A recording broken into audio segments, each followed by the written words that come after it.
If you're ready to change your habits, change your life, and accelerate towards the future you desire, I would highly recommend the book Breaking the Habit of Being Yourself by Joe Dispenza. Hi, this is Supreet. I make weekly videos about self-help book summaries, personal growth, and parenting. Many times we find that even when we want to make a change, we're not able to make it or stick to it because old habits die hard.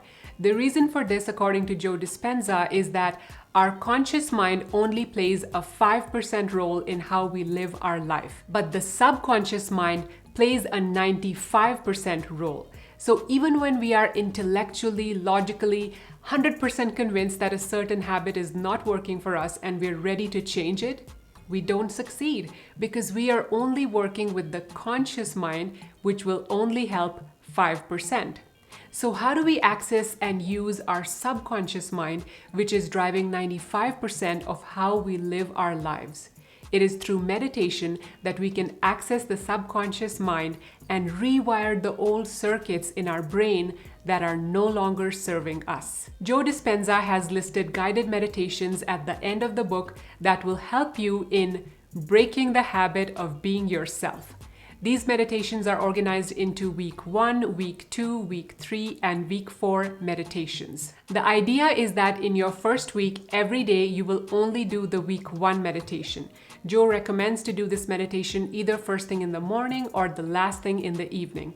You can find these guided meditations on YouTube by searching for Joe Dispenza Meditation Week 1 and so on. There is a section in this book about midlife crisis, which I absolutely loved because it was so true for me. Joe says that in your mid-30s or 40s, you face some kind of a midlife crisis. We all have insecurities. They start in our teenage years, but continue to stay with us long after that. We all have some kind of pain that we're always trying to find ways to escape from. Also, there's usually a gap between who we really are and the image of ourselves that we want others to perceive. So in addition to our insecurities and our pain, there's also the pressure of looking a certain way to other people. By the time we hit our mid-30s or 40s, this pain in our lives becomes more and more visible to us.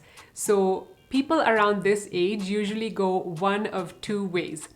Either they start distracting themselves more and more with external stimulation, like buying a bigger house or a car, vacations, making new friends, or they go internally and ask themselves questions like, why am I here? What is the purpose of life? What is God? The people in the first group who try to numb their pain by seeking external distractions will start to find that they need more and more of that because the novelty of these distractions wears off, and the same things which used to numb their pain before don't do it anymore. And people in the second group begin to have a kind of awakening and start realizing that the external things are never going to take their pain away.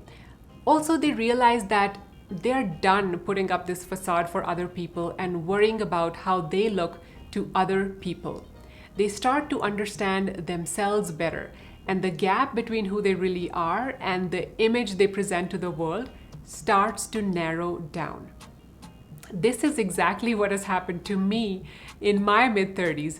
I was quite blown away when I was reading this part of the book because I felt, wow, how could you know exactly what is going on in my head? There's other cool stuff in the book too about the brain, neuroplasticity, the different kinds of brain waves. For example, in our waking state, our brain waves are mostly beta waves. In meditation, we try to go from beta waves to alpha or theta waves.